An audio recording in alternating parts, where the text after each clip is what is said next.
Pro-life talk. Real world answers.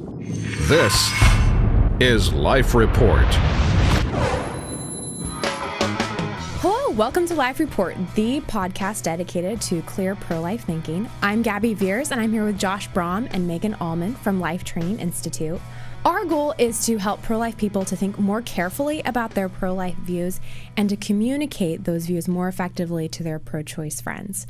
Today, we're talking about strawman arguments. We're going to talk a little bit about how to recognize strawman arguments, but also how to avoid strawmanning pro-choice people that you're talking to.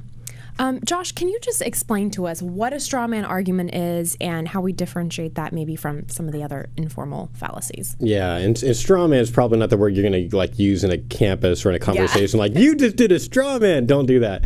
But a strawman argument is basically when the other person makes an argument, and maybe it's a really good argument, maybe it's not very clear what the argument is, but what we do is we respond with a counter argument that's not responding to their argument. It's responding to like this weak, stupid version of their argument. It's like we've built up this straw man that's super easy to pound at, and then we've pounded at that, which is super annoying and not persuasive at all because we haven't actually responded to their argument. And I've been thinking over the last several months especially that pro-life and pro-choice people do this all the time. So let me just throw out a couple of examples to help people to kind of see like what this might look like, and then we're going to talk about how to not do this anymore. Pro-choice people do it sometimes. I think the last year, the political debate that was going on between Mitt Romney and President Obama, there was that binders full of women comment that Mitt Romney did, and there was actually and all people the memes that were made afterwards. Yeah, it's like obviously he didn't mean he had literal binders full of women. Like this means he's like a misogynist or something because he said binder. Like it was very, very clear, I think, what he meant, but people jumped on that.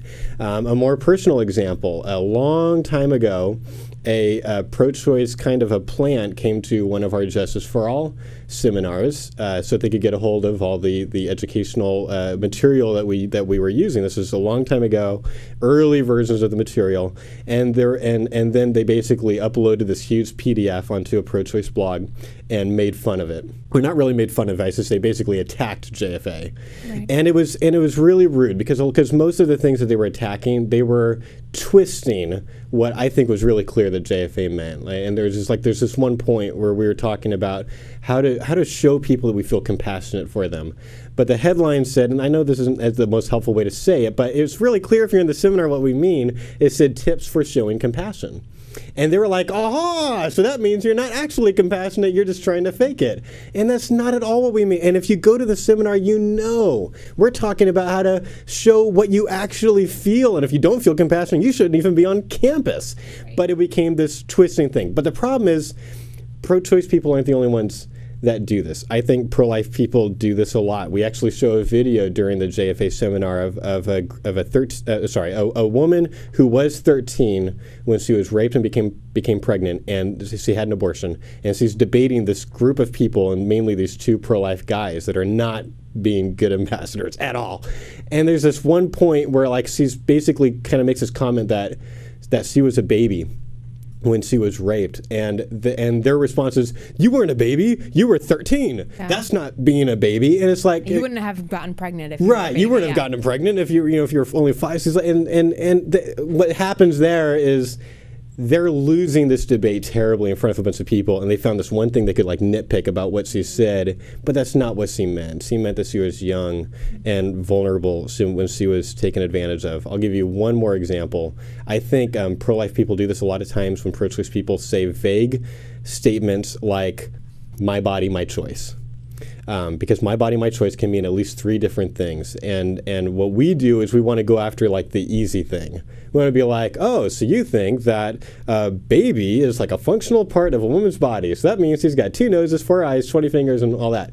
That's very rarely, in my experience, what the pro-choice person actually means. They're usually making a bodily rights argument. So it's like, let's ask a lot of questions. Basically, anytime the pro-choice person uses the word body, that's like red flag for you. They're probably making a bodily rights argument. I actually just had something like this happen on campus. We were advertising for Pro-Life Club at the local community college, and a pro-life guy came up and was like, oh yeah, I like to talk to people about this issue. And I wanted him to come to the seminar, and it seemed that he didn't think he needed the seminar. And so I could be wrong, though. He's too smart for So the I seminar, asked him, I was right? like, so how would you respond if someone said that they have a right over their own body and that's why abortion should remain legal?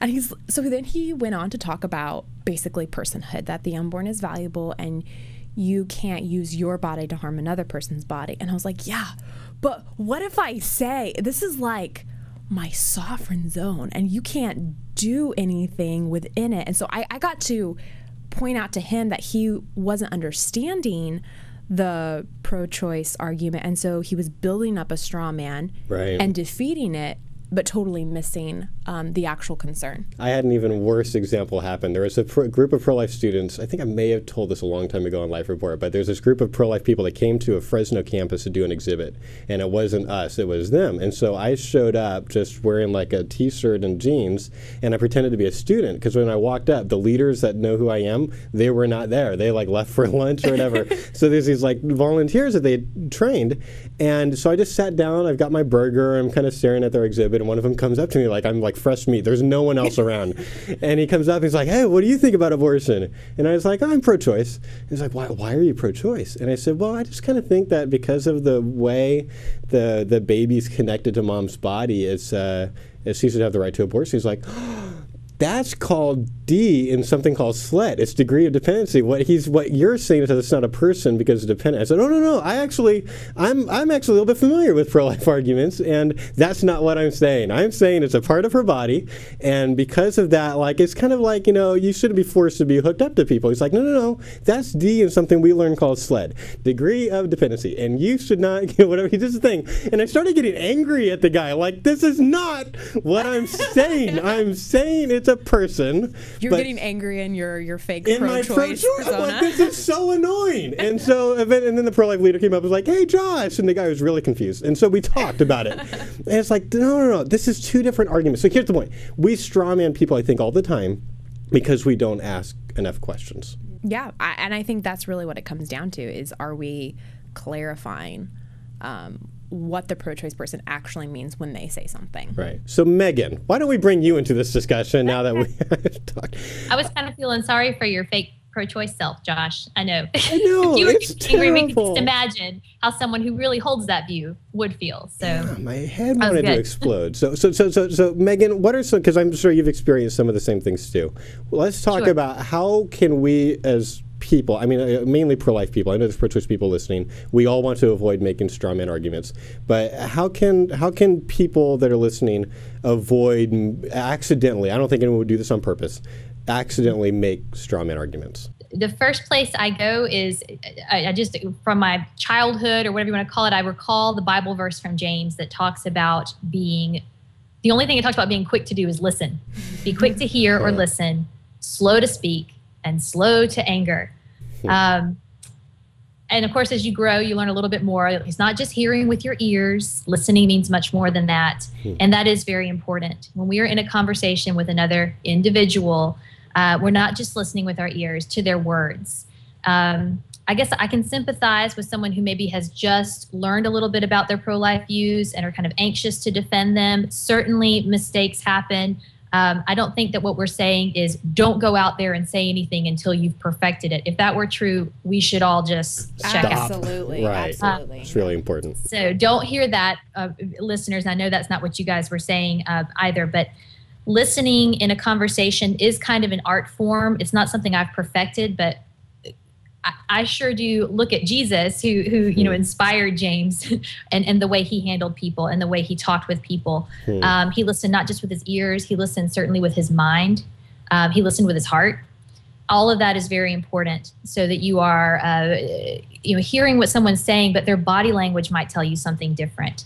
If you pay attention long enough to their words, you might see, this isn't really the question they want to ask me. I wonder what's underneath there, which naturally leads to the thing we should do.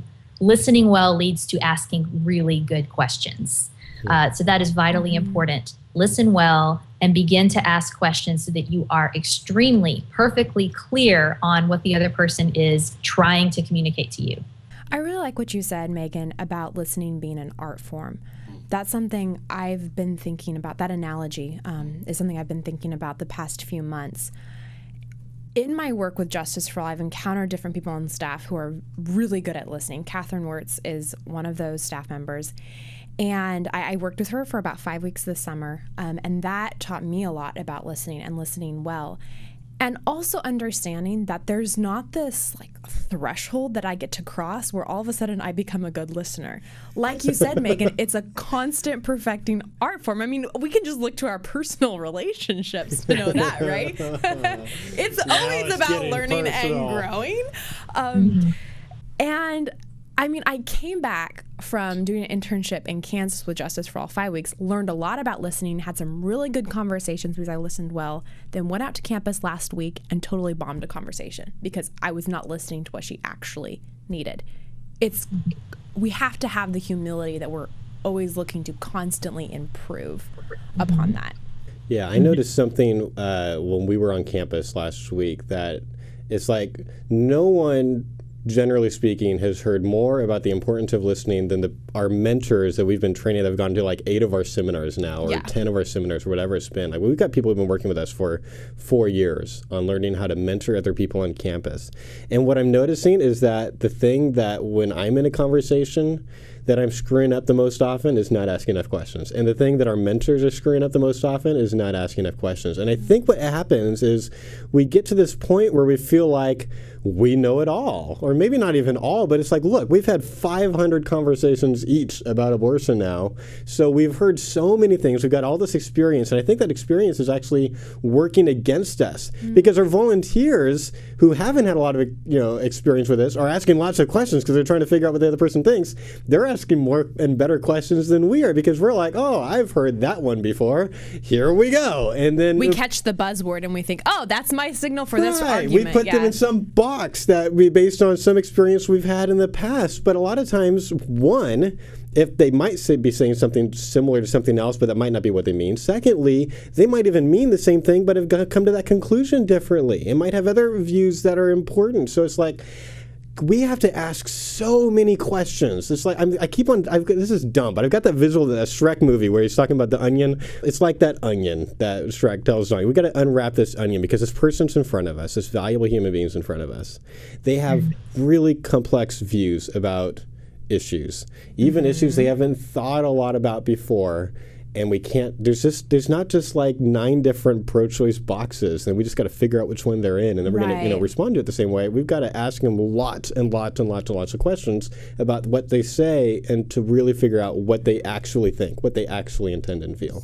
That's well said, Josh. I love that you talked about boxes, pro-choice boxes that we need to just jump right in, pull this file out and go. People are much more complex than that. And what you're coming at when you're talking to a person is not just that page in a book that you read and then this is how you respond to this argument. You are talking to a flesh and blood human being with a mind of their own, with experiences of their own, with loyalties of their own, mentors of their own, pasts that they have. Who are they reading? What did they see on TV last night? Where did they read that quote that they're pulling out of their heads and have nothing to back it up with? Or maybe they do. We don't know. So that's why it's so important to take those layers away and not just resort to boxes, like you said. And this might sound scary for our listeners who just heard, oh my gosh, now I just heard that this is way harder and more complicated than I thought because there's not 9 boxes or whatever, because that would be easy. I could just memorize the 9 boxes. This sounds really hard, but I actually think it's easier. Yeah. It's easier to not memorize what 9 boxes are or whatever and just care about the person in front of you and ask them lots and lots of questions, because as you ask a lot of questions about what I believe is a very faulty worldview, you're going to notice problems and you're going to be able to come up with things that you can say that might help them to see that it's actually easier this way. Doesn't mean we shouldn't read pro-life books. You should really read a lot of pro-life books. Yes. There's a lot of wonderful, wonderful information out there. But it's like when I get on campus, I think what I've got to figure is like the person in front of me hasn't read those books. And they might not be coming from the place that those authors were talking about in that chapter. And so what is it that they think? How can I avoid, once again, straw manning them? And we also have to know what kinds of questions to ask. I think it's really important that at first we're asking a lot of questions to gather information. What I know is interesting about your story on campus when you were playing a pro-choice person, they asked you what you thought, which was a what question, and then they said, why are you pro-choice?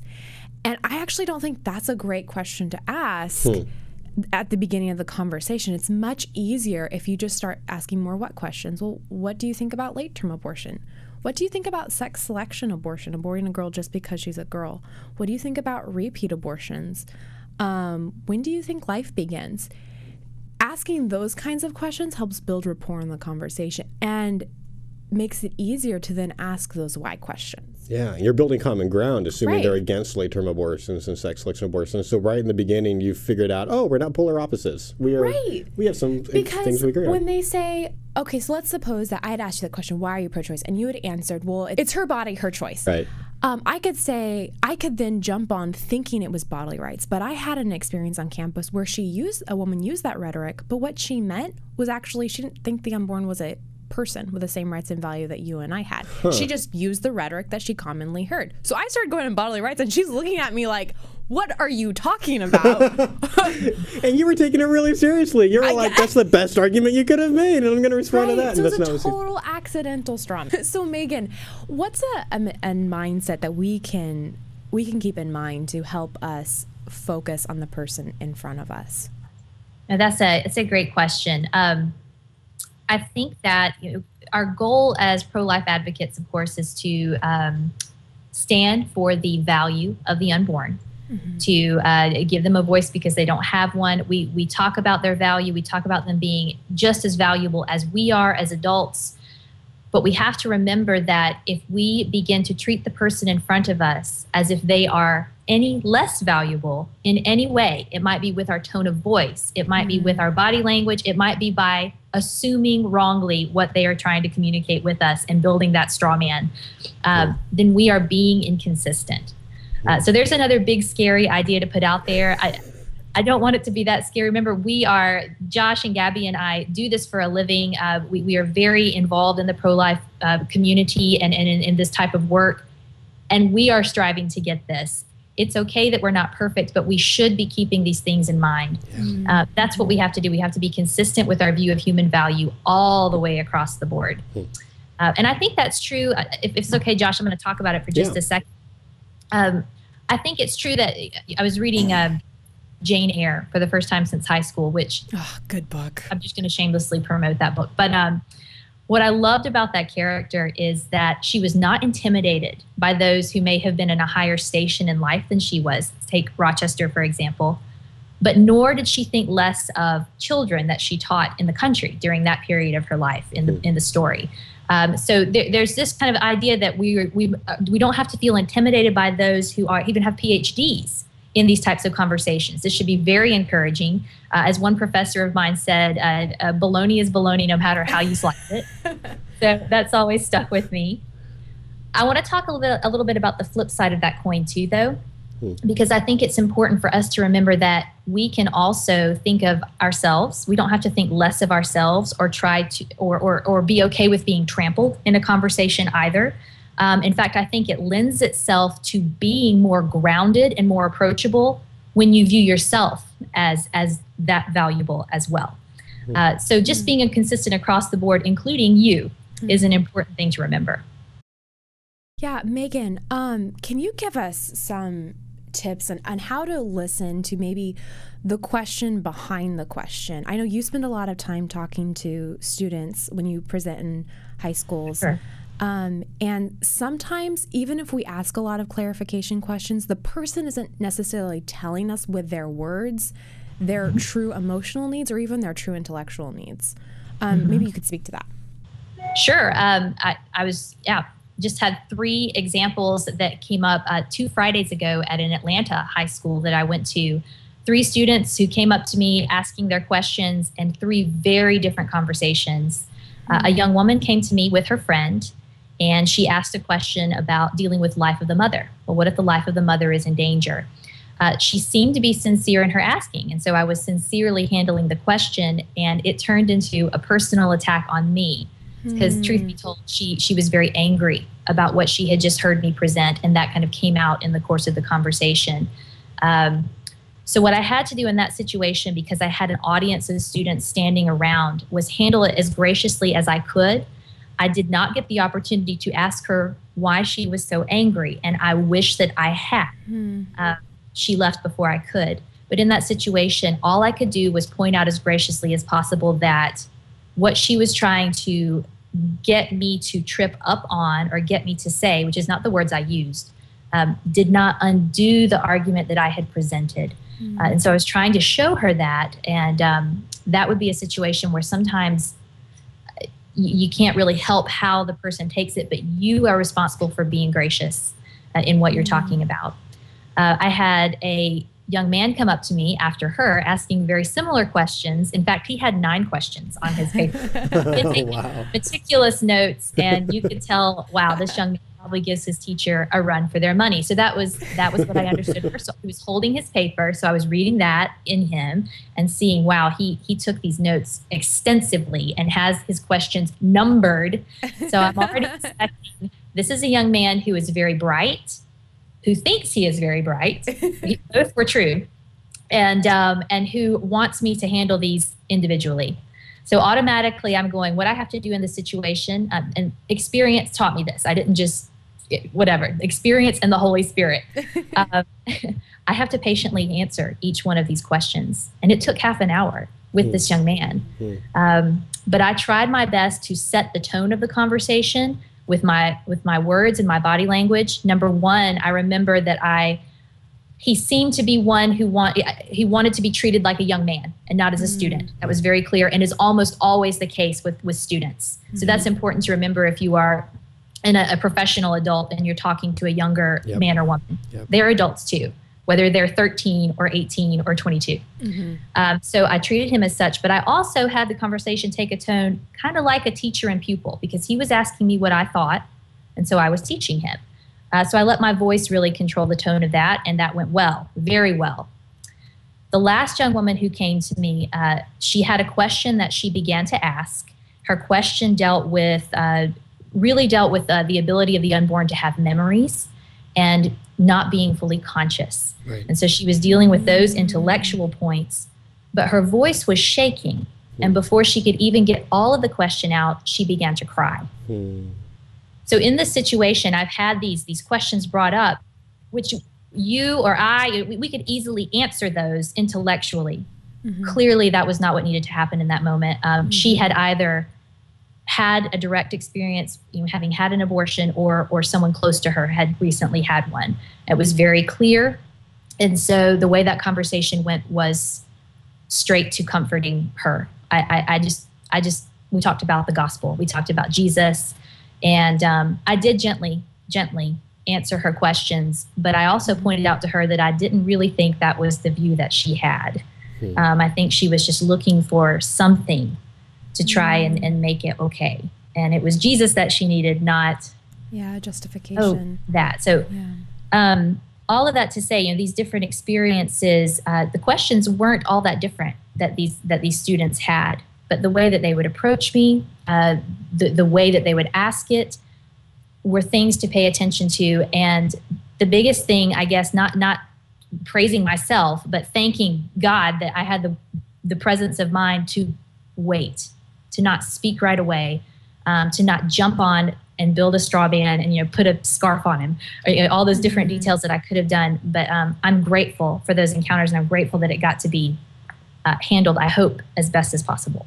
No, thank you for that. I've had a similar experience this past summer as I started to pay more attention to people's physical cues. That's not something I'm necessarily that good at. I really care about people, and I want to show them the genuine compassion that I do feel for them, but many times I'm dependent upon their words to know what they need. And so I don't always pay attention to their physical cues. And I had 2 conversations this summer that have really changed that for me. And something that I've started to do is to either think in the back of my mind, would my manner in talking to this person change if I knew that they had an experience with abortion? Or if they're asking a question like, well, if a child is going to be raised in a foster home, shouldn't the mom have an abortion? Sometimes in the back of my mind, I'm thinking, I wonder if they were raised in a foster home. And I've even asked them questions like that. Do you know somebody who was raised in the foster care system. I talked with a young man last week. He had been raised, I think, lived in 9 different houses over his childhood. And so he was speaking from a place of personal pain. And so that doesn't change the intellectual burden of the question, but we do need to be aware that this person may have emotional needs, even if they aren't visibly displaying it to us by like crying or something like that. They might be really calm about it. So I think it seems to me like when we're talking about strawmen, it's really important that we are checking our personal attitudes throughout the whole thing. Yeah. The first question, I think, for us as pro-life advocates should be, are we living with an attitude of humility in our conversations? Do we care more about winning the argument or about really caring about the person in front of us? Yeah. Once we truly keep the value of the person we're talking to and keep the value of the person in front of us in mind, it can allow us to let go of defensiveness. I think it can. If we keep that in mind, it's about valuing this person and being present with them in the moment, not totally winning the argument. Yeah, I mean, a lot of times when I'm asking questions, and I'll always, because people don't ask lots of questions normally. Like this is actually it's a weird thing that we're doing, asking lots of questions, but it's a good weird. It's a good unusual thing. I like this idea that people generally right now don't take each other's arguments seriously. And what if pro-life people change that paradigm?